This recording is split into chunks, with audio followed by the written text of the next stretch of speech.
Hey folks, Roly Platt here. I recently had the pleasure of sitting down for an interview with harmonica instructor extraordinaire Jonah Fox. And we both discussed topics from my new book, No Seriously, I Play Harmonica, and my approach to playing in general, and shared our thoughts on a lot of these topics. So if you're interested in learning some more about how both of us approach playing, you'll enjoy this interview, and let Jonah explain it in a little more detail, and I hope you enjoy. Hey, what's going on? This week I have something really special for you. I sat down with one of my favorite harmonica players, Roly Platt, and we had a far-reaching conversation that covered so many different topics. I think you'll find it to be incredibly insightful. We talked about performing and harmonica gear and getting a really great tone and what you should do when you practice, and I think you'll learn a lot from our conversation. Roly just released a book called No Seriously, I Play Harmonica. It's really great, kind of autobiographical, but at the same point shares a lot of his perspectives on music and harmonica playing, and I think that you should go and check it out. But let's hear from Roly himself. I hope you stay to the end of the interview, and you'll find links to purchase his book down below in the description. Let's go and get started. Roly, thanks for being here.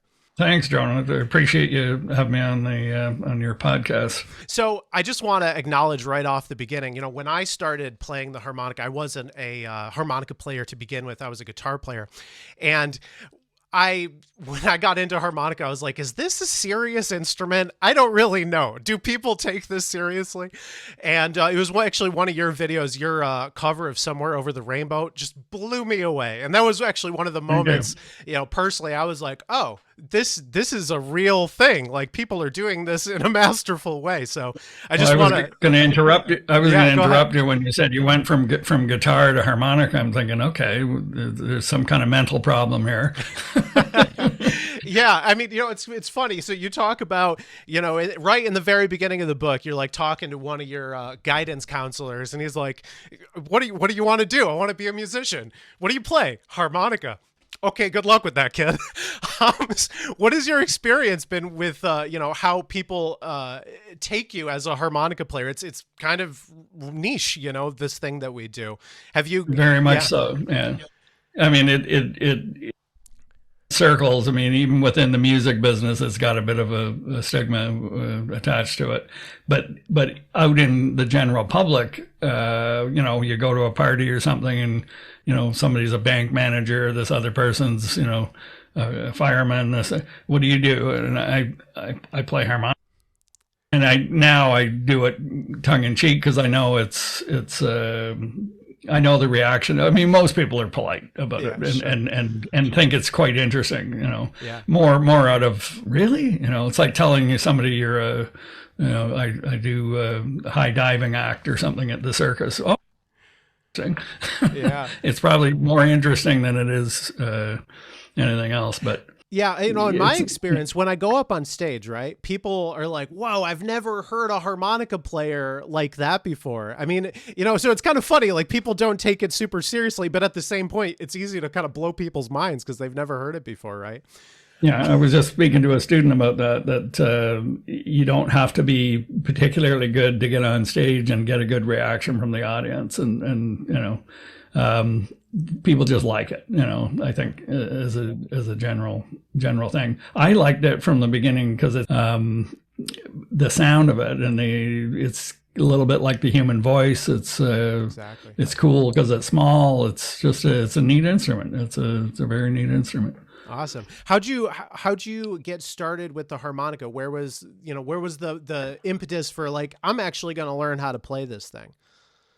It was my older brother played a little bit, and but the biggest thing he did influence-wise was sort of turn me on to a lot of different music, blues music. And it was when he brought home the double live Butterfield album and basically said, listen to this, it's good. And he was about 6 years older than me, so the rebellious younger brother, I put it on the turntable and I listened to it. But I didn't get it. Some of the tunes on that album were more jazzy. The band was quite jazzy in comparison to anything traditional blues. And then after listening, there was one or two songs that broke through and felt the emotion in what he was doing. He reminded me, because I was listening to a lot of rock music, stuff that most teenagers in the 70s were listening to. And his playing reminded me of the emotion that a rock guitar player could do, where they're bending notes and they're that kind of stuff. And I suddenly felt that in the harmonica, and I hadn't really heard that before.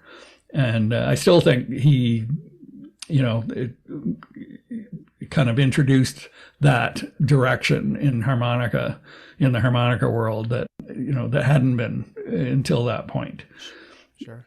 That emotion and soul. Awesome. Yeah, love Butterfield. He's great. So let's actually dig into this a little bit. So when you were learning, learning the harmonica these days is very different than when you picked it up. Really, we're talking pre-internet versus internet era of harmonica, before way less resources. There's kind of this almost like apprenticeship kind of vibe that you have with different players. So can you explore that? Like, what was learning harmonica before, especially, to a lot of people who are watching this right now have only experienced learning the harmonica with the age of all these YouTube videos and all of that. Right. What was it like back then? And what could modern players learn from how you used to learn when you were picking this up?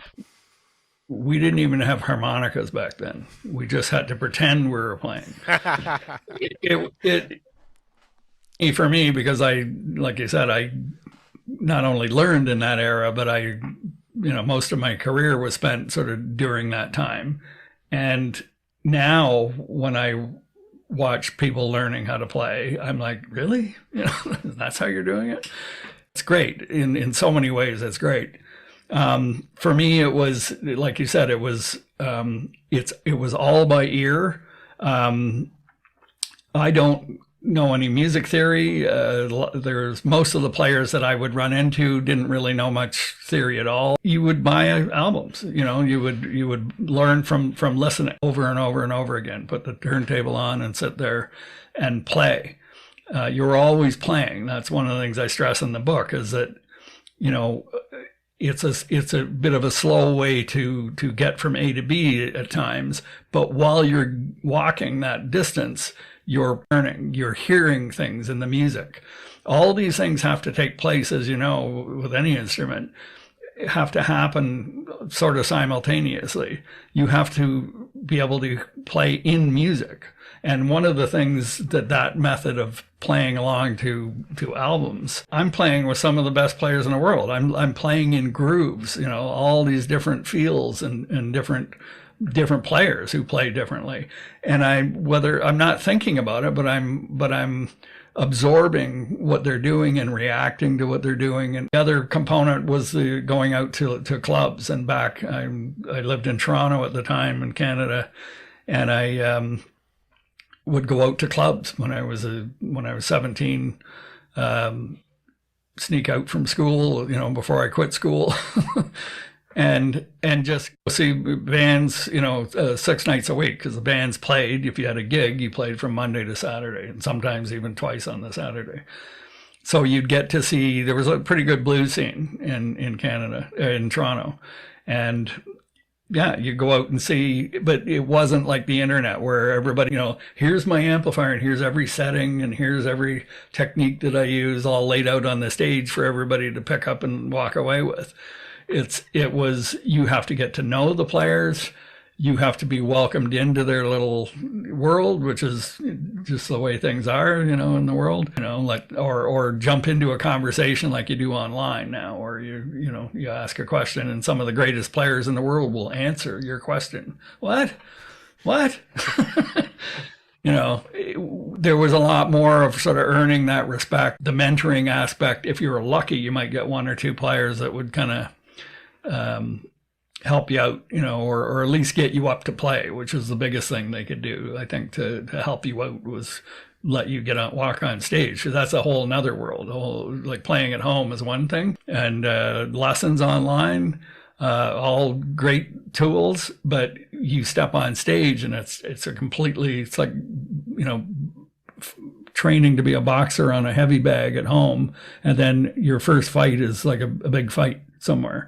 Oh, that's a little different. So let's dig into that a little bit. So I think a lot of players these days, and of course there's obviously a change in culture and different, amount of opportunities to go on stage these days. But I know a lot of the musicians that I talk to are afraid to go up on stage, or it's not even a consideration in their minds. I don't know if that's your experience as well, but that's definitely mine. So can you, tell me, what are people missing when they don't perform either on stage or even just in front of people in general? Yeah, I mean, music is meant to be, most music that I think of is meant to be, an interaction with other musicians. It doesn't have to be. But because of the opportunity to play online now, you can post a video of yourself with your cell phone, boom, you've got a video. And it's great for that reason. But what playing on stage does for you is it's like stepping into a war zone a little bit. Like you can think about how to play and all these things and I do it at home. I'll be learning something or working on stuff.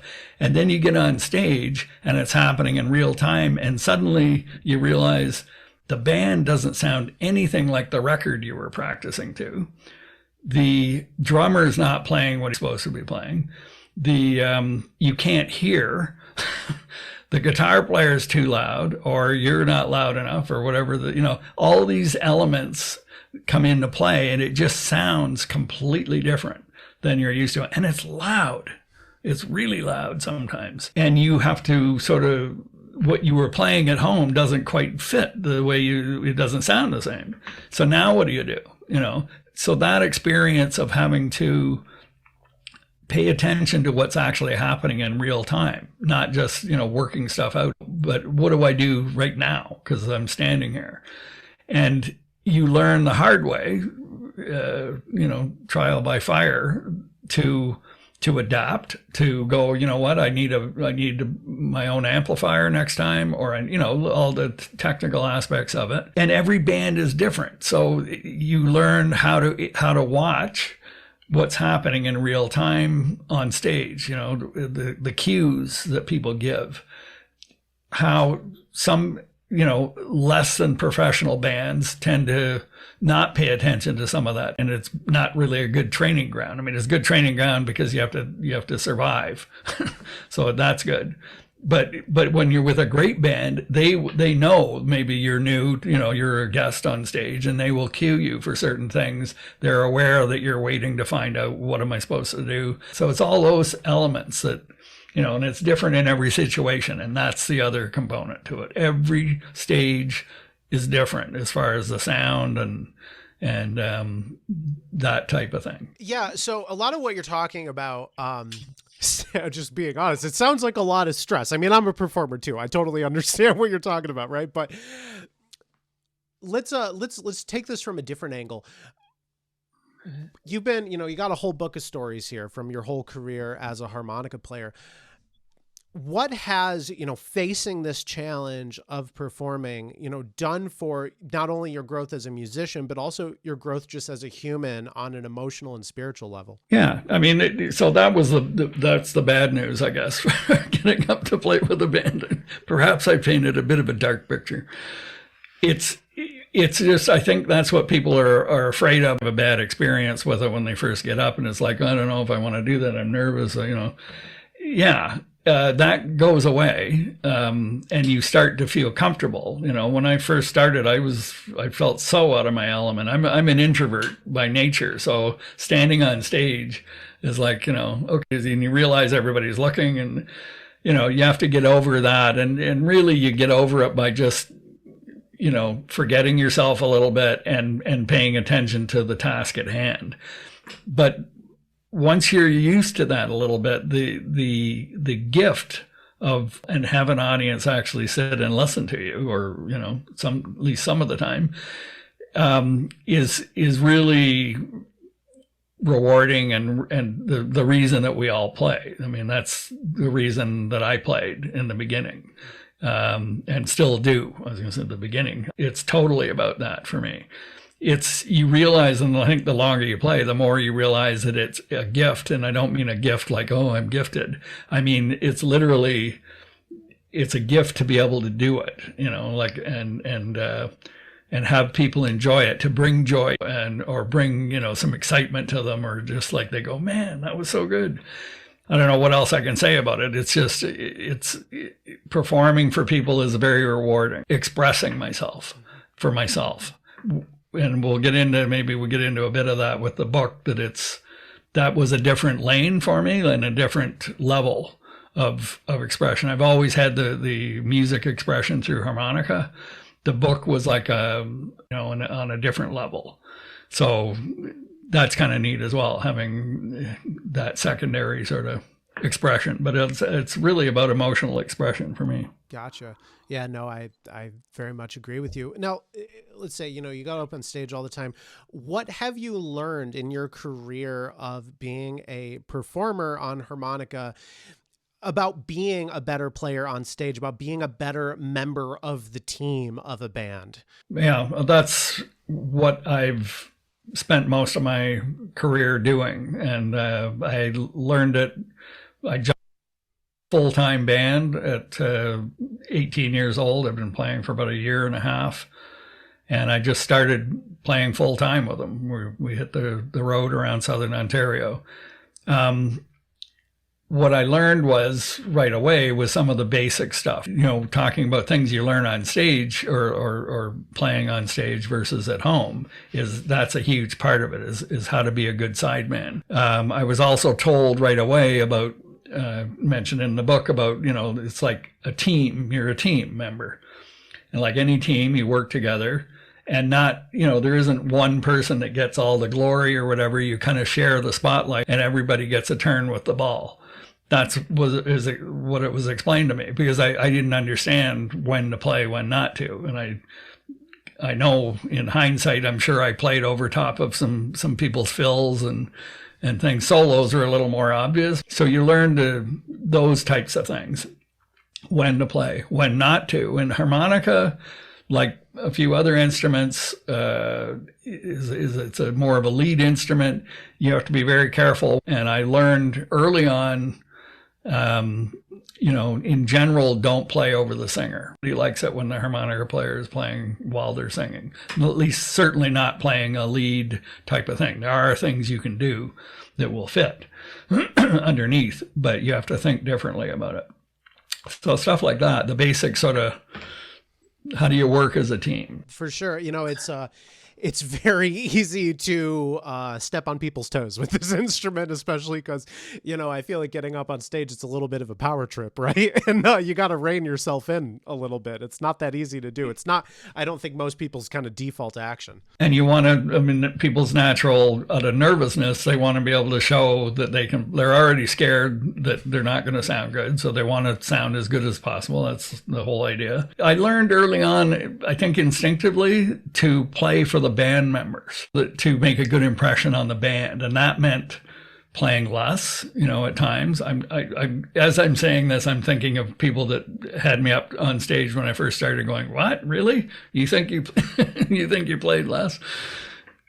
But at some point I learned that, where you're being respectful of them. And the biggest thing that does is you may not dazzle the audience, but you're going to get asked back by the band, which is to me was the whole point, to have a band or two or three that you could sit in with. You're not going to F up the show. You're going to be a good team member, a good band member. It's huge. Just because you write about so many stories in this book, what was can you tell me the story of one of the most impactful performances you've ever had in your career as a player? There's a little section in the book where it was towards, when I was nearing completion of the book and I wrote it, and I realized that I've been asked that question, what's the most, memorable thing? And I always refer to this video session I ever did, for a big commercial. the big concert I did somewhere else, and I can name some of those, but I always feel like, I'm it's just, tooting my own horn or something. But I also realized memorable moments, and this would happen all the time, was playing with, when in my first band, after we're done, it's 1:32 in the morning, we go up to our hotel rooms, and the lead singer, bass player Phil, or a couple of them, would have guitars with them. Pull out an old parlor guitar, acoustic guitar, and start playing all these old tunes that he knew that we didn't do on stage. And we'd sit on the floor, on the bed, I'd pull out my harp, somebody else would grab their guitar, and we'd jam for nobody except ourselves. And we're listening to each other play, and it was those moments for me, especially when I was young, made me feel like a real musician, because I kind of instinctively knew I was doing this for the love of just playing. And the guys that I was playing with was a bit of a family for me, at that time. We were very close and never had that same situation anytime after that. That was a unique thing, which I learned over the years as well. I think there's a lot of players these days who, they have their harmonica, they're in their house, they're watching videos, they're playing over backing tracks, and they haven't really had that experience of really what music, I feel like, is at a deep level. Is it's emotional communication. I mean, that's what it is. And I always find it perplexing that so many players get into this, but it's like, that's not even part of their goal that they're working towards. So, if you're watching this video right now, like, I just want to be clear, and from what Roly said too, if you don't approach this like that's what this is about. There's a whole bunch of different levels, right? And yes, of course, it's fun to, just kind of play music and, hey, I got this song together and stuff, but I don't feel like you really feel like a musician until you are having a situation like you had, where you're sitting around with a bunch of other people and you're playing music and you're going back and forth. It's a very dynamic and human experience. And, if you're watching this video and you haven't had that yet, really suggest you put yourself in those situations where you can. Doesn't even mean you need to go up on stage, right?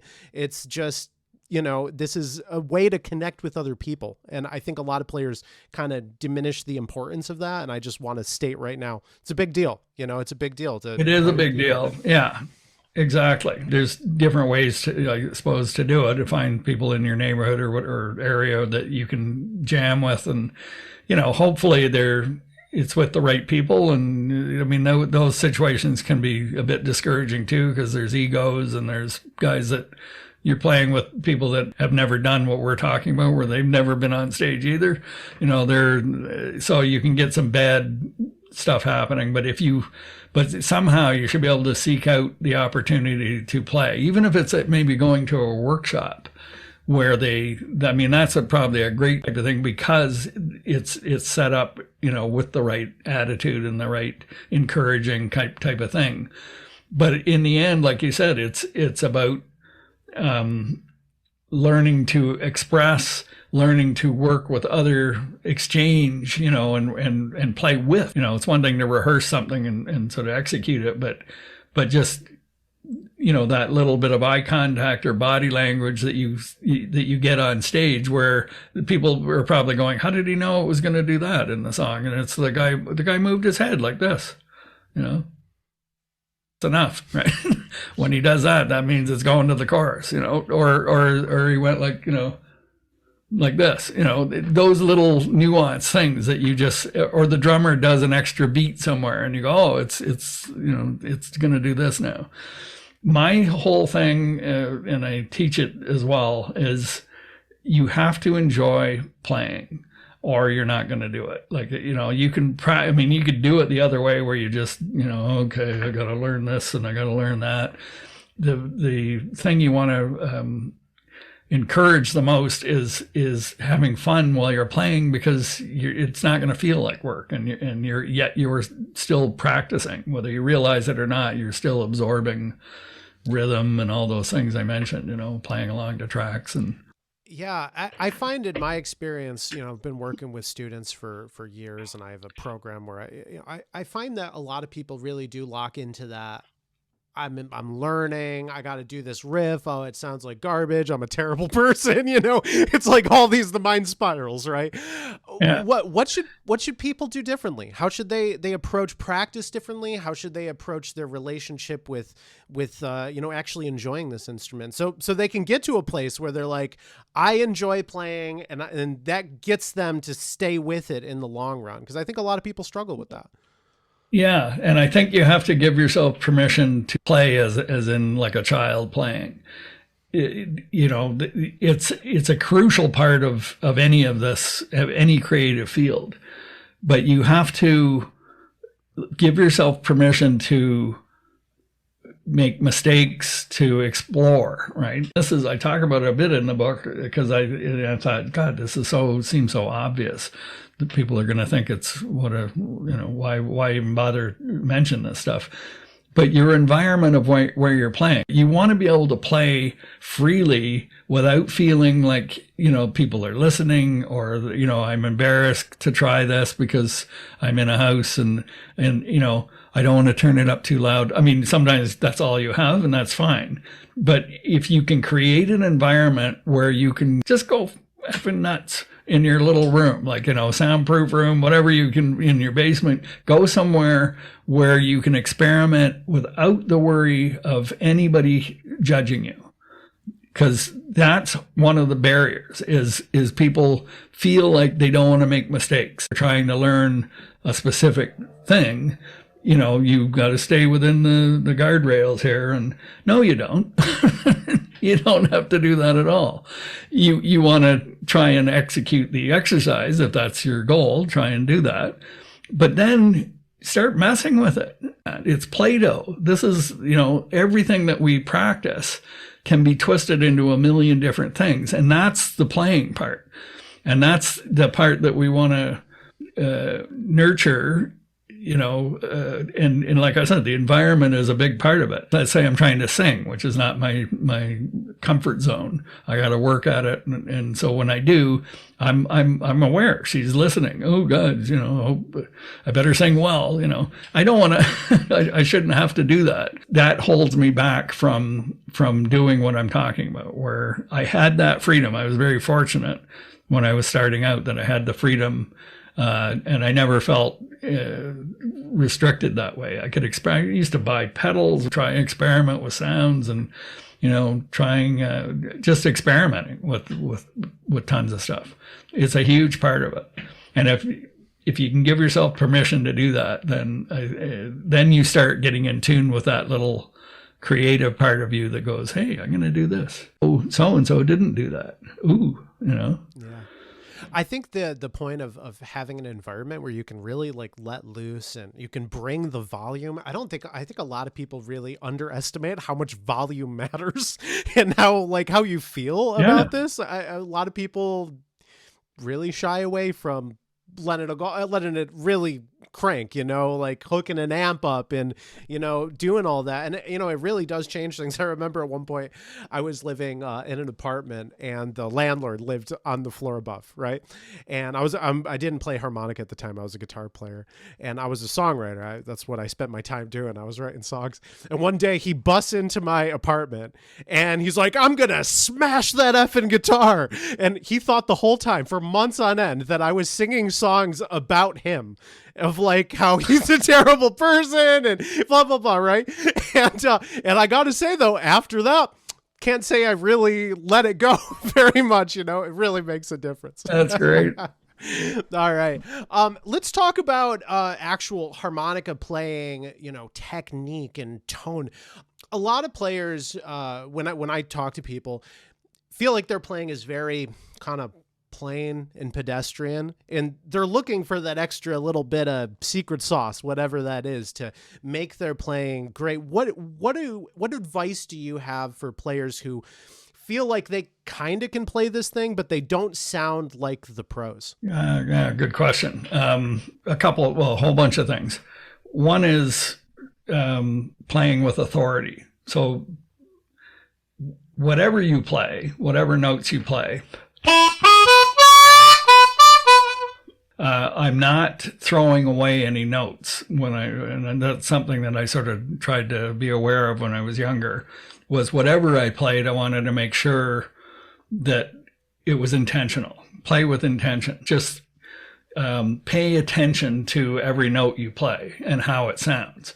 So, playing with some authority sometimes just means, with a little bit of energy behind it, a little bit of force. It's meant to be, pushed. And there's things that sound good when they're pushed, and if everything is controlled, and there's times when that's going to sound good in the right place. It's not very expressive. The other elements that come into play is the small details in somebody's playing, how you play a note. So you can play a note, short and sweet like that, fairly good attack on it, or you can go where it's like a puff of air each time you're playing. A lot of players play like that, or you can play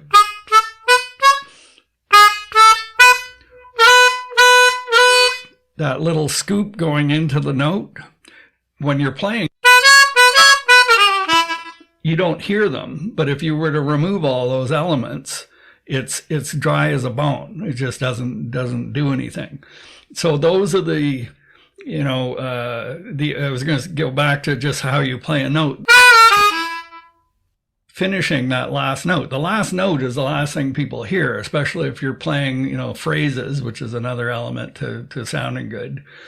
But the last thing you played, like everything else is, quickly going by, then it just lands on that last note. You can do that, and in context with the music, that might sound just fine. But to me, a lot of times it sounds better if you can. So I'm adding a tiny bit of vibrato, a couple of puffs. But the bigger part, I guess, is that tapering off aspect. And you can do that going into a note, and you can do that going out of a note. There is no right way to do it. It's having the control on those things that allow you to express. So just like language or anything else, learn all these things, and then you have to figure out when to use each one, what's going to sound good. Glisses. So there's a few things happening there. A little bit of a gliss where I'm sliding down. You don't even want to hear it. You just want to, it's just something. There was something there before the big note.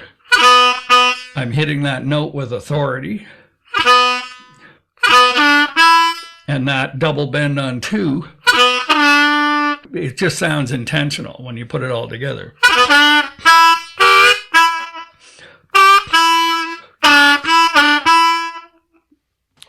Those are some of the basic things, that I would point out, I guess. Well, I think a lot of that was, especially the whole playing with authority, just really like what you're going to play, like mean it, really, really try at it. Don't waste notes. Don't play mindlessly. I think that's all really good advice. And of course, there's all these little micro things going on that really do take your tone to the next level. So one thing that I found that was pretty curious about your answer, and I think we're on the same page here, but you didn't say anything about what brand of harmonica that you're playing or anything like that. What's your take on the importance of gear versus like your own internal sound? It's one of my pet peeves, or not pet peeves, but I feel quite strongly about it. I'll get questions like, man, they watched my video and I love your sound, your tone. It's just so great. What kind of microphone is that?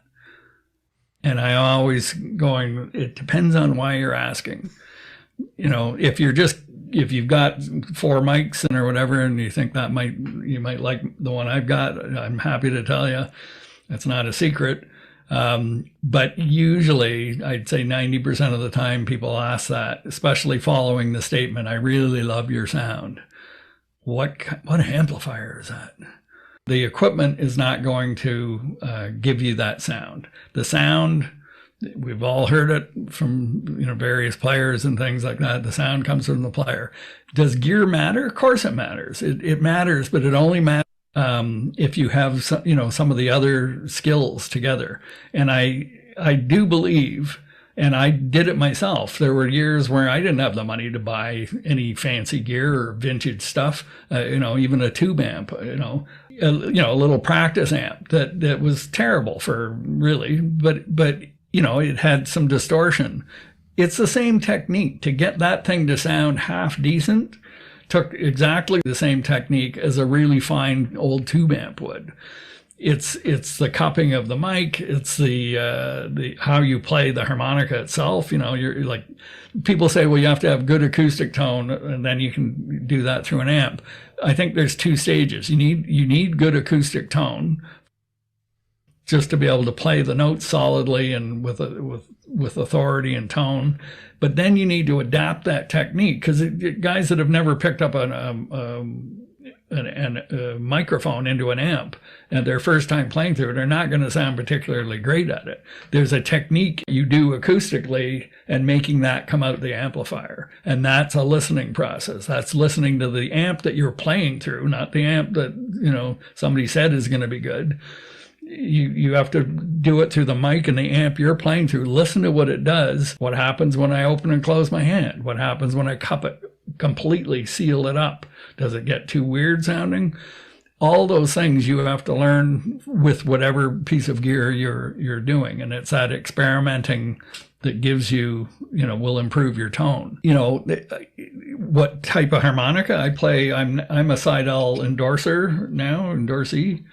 This is a 1847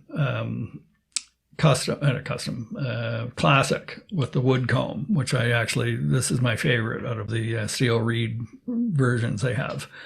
I'm an endorsee, but I became an endorsee because I really like their harps. And I chose them not necessarily because they play way better than Honors or Suzuki's or any other brand. I heard about these steel reeds, and people were saying they last 5 times as long or 20 times as long. I wound up buying one myself and putting it through the paces. I bought a D, and I played the crap out of it for probably a year. And it lasted...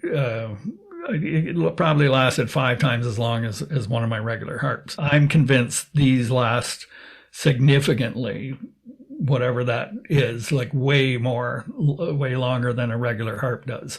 And for me, I'm a very aggressive player when I'm on stage. I play hard. Feel very confident when I'm playing these that I'm not gonna, if I pick up a brass reed harp now, I'm always like, be careful, don't hurt me. I feel like I can play freely on these without fear of wrecking them. Sure. Just digging into the gear side of things just a little bit. I know that you're a big fan of altered tunings. Can you give a brief introduction of the different tunings that you've tried and what you think about them or what you generally gravitate to? Actually, I'm not today's standards. I'm very traditional. I'm realizing I was very progressive when I was younger. now I'm the old guy that's not with it anymore.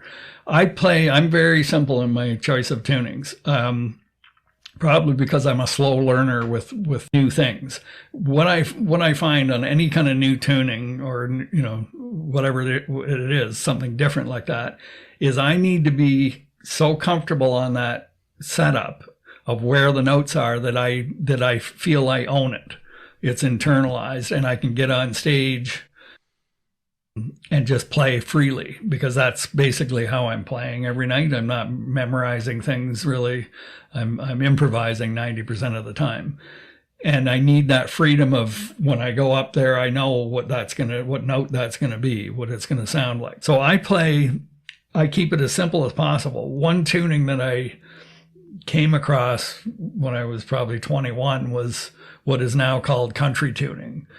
And somebody in the studio that I was doing a session on said that he just did a session with Charlie McCoy, one of my idols. He says, "Did you know he tunes his harmonicas?" And I said, "Yes." I said, "Well, I didn't know he did, but I was just learning to file the reeds to tune them, like back to the proper pitch."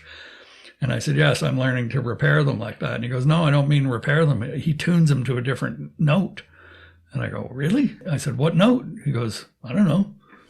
I'm like, what? Don't tell me that. And I went home and filed all my harps, all these different reeds to try and find it until I came across the country tune, which is so old school now. But at the time when I was using that, nobody was using that, like Charlie was. It opens up for melodic playing and melodies and things like that. It opens up the full major scale and just, it's very cool. Besides overblowing, that you can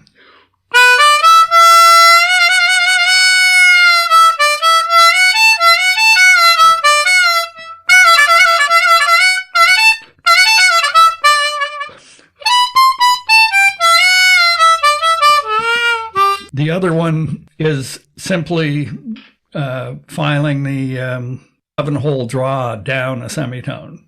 So you get the major third on 7 draw, and I file it down so I get the flat 3, which is, like that note that we get in the low end, which is, blues note you would want up high. The issue is when you do that you can't play you can play the major 7th, but it's a blow bend, which makes it pretty awkward.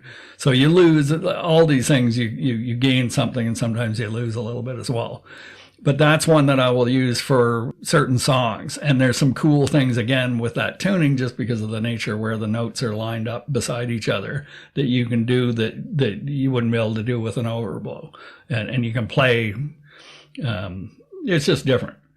Just different. It sounds different. And those are the only 2 tunings I use. So they're really pretty lame, but I'm still working on what to do with a regular tuned harp. I'm still trying to figure that out. Sure. Yeah. I think, they've been around for a while, but I think, still alternate tunings as a whole, I think are new for most players. I find that a lot of people these days want to go in the overblow direction, which is fine. But, overblows, they're so hard to get them reliable. They're so hard.